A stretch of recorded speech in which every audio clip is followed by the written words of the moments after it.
Sa video na to, pag-uusapan natin kung paanong kumuha ng TIN number online. Napakadali lang niya. Kailangan mo lang ng ORUS account under ng orus.bir.gov.ph.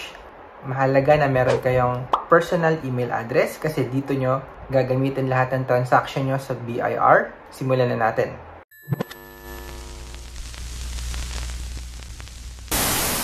Go online and visit orus.bir.gov.ph. Click New Registration. Piliin yung as a individual. Tapos sa kanan, scroll down nyo lang. Create an account. Press I have read the terms and then accept. Press agree. Tapos piliin nyo taxpayer. Press without TIN number. Kasi nga guys, gagawa pa lang tayo ng TIN number nyo online. Ito ay isang warning lang kasi nga bawal magkaroon ng multiple TIN number. Dapat isang TIN number lang bawat Pilipino. Press agree. Tapos click user type transaction. Piliin nyo yung get TIN for Filipino citizen yung nasa baba. And then press OK. So sa taxpayer na to, ang pipiliin natin yung Executive Order 98. And then press OK. So, next naman, kailangan yung personal information nyo. Your full name. Ito yung first name, unang pangalan. Middle name, gitnang pangalan. Surname, apelido. Kung wala kayong middle name or gitnang pangalan, piliin nyo no middle name. Kung merong suffix yung pangalan nyo, junior, senior, the third, piliin nyo dito. Pero kung wala, NA.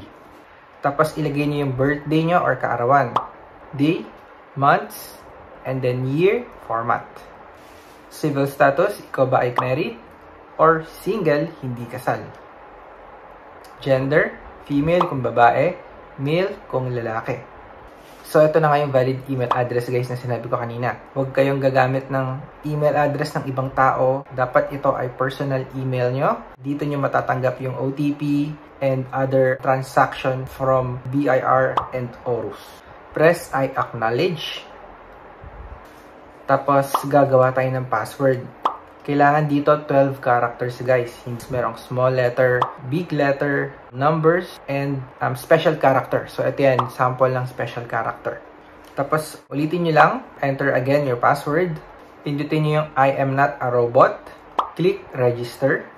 Tapos, may matatanggap nga kayong OTP galing sa ORUS BIR. So, hanapin nyo lang yung verification email. Kung hindi nyo makita, pwede siyang napunta sa spam folder. Kailangan nyo i-click yung verify account. Dapat nyo siyang gawin guys within 24 hours. Kung hindi, magiging unsuccessful. Uulitin nyo uli yung proseso. So, pag-click nyo ng verify, matatanggap nyo na tong congratulations. You have successfully created an account. Dapat sa part na to, tandaan nyo na yung email address na ginamit nyo and password. Proceed na tayo sa pagkuha ng TIN number nyo online.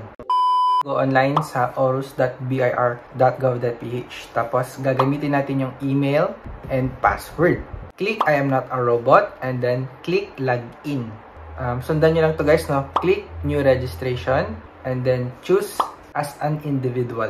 Tapos, again, sa kanan guys, pindutin nyo yung kulay blue na button. Fill up registration form 1904. Sa page na to, merong parts. So, isa-isahin natin yan. So, una muna is yung personal information nyo. Kung mapapansin nyo nga dito, automatic nang merong sagot yung galing sa ORUS na account nyo. Full name, gender, birthday, and so on. Hindi nyo na mababago yan. Dadagdagan na lang natin, guys. PCN, ito yung number nyo sa e-fill ID or national ID. Kung wala pa kayong PCN number, okay lang yan, hindi naman required. So anyway, proceed na tayo sa birthplace, kung saan kayo ipinaanak. Mother's maiden name, pangalan niya nung siya pa ay dalaga or hindi pa kasal. Next naman is pangalan ng tatay nyo, and then contact number nyo. Pwedeng cellphone or landline. Pag okay na, click continue. Next part is yung address nyo, kung saan kayo nakatira. Kung meron ng sagot, information, that's good. Pero kung wala guys, sagutan nyo na lang. Ano ba yung barangay nyo, ano ba yung province, ano ba yung municipality nyo, unit number, street, kung anong meron sa address nyo. Kapag hindi naman applicable, pwede nyo ilagay NA. Next, wala kayong gagawin dito. Yung application for registration for one-time taxpayer. Press continue lang guys. Next page. Meron bang ibang taong gumagawa ng online TIN number nyo? In our case, tayo lang din to, wala tayong representative. So, pipiliin natin yung no. Tapos, press continue ulit. O, diba? Ang bilis lang. Naka-apat na page na tayo. Spouse information. Ito yung may asawa. Kung single naman, okay lang din. Basically, wala rin tayong gagawin dito, guys. So, i-press continue lang din natin. Kailangan nyo ng government valid ID. So, ito yung passport, driver's license, national ID, and so on. Ang tinatanggap lang na format ay JPEG, PNG, and PDF. At hindi dapat lalagpas ng 25 MB. So, kailangan yung picture niyan at i-upload dito sa website. Pero kung cellphone lang gamit nyo, I think wala namang problema dito. And ang laging meron sa mga government website, kailangan mo ng selfie at hawak mo yung valid ID na in-upload mo. Press continue. So, reviewin nyo ulit guys yung information. Make sure na walang mali. Reviewin nyo mabuti bago natin isubmit sa BIR. Kasi kung ma-approve to tas mali information nyo, babaguhin nyo na naman to sa mismong BIR branch. Scroll down nyo lang, check nyo yung mga boxes, and then press submit application. Tapos may matatanggap kayong confirmation sa email nyo galing sa Aurus BIR tulad nito. Maghintay lang kayo ng maximum 3 days habang pinaprocess pa yung application nyo. Na natanggap nga nila yung registration form 1904. Kung gusto nyo naman makita yung update, mag-login lang kayo sa Aurus. I-click nyo lang yung profile nyo. Nandito yung status kung na-approve na ba or pending pa din.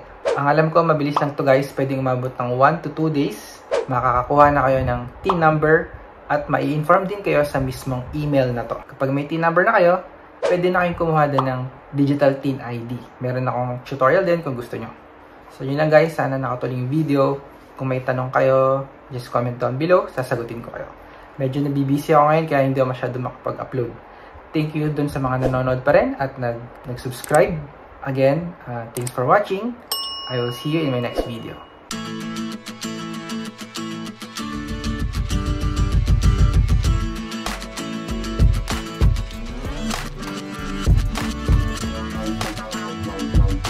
You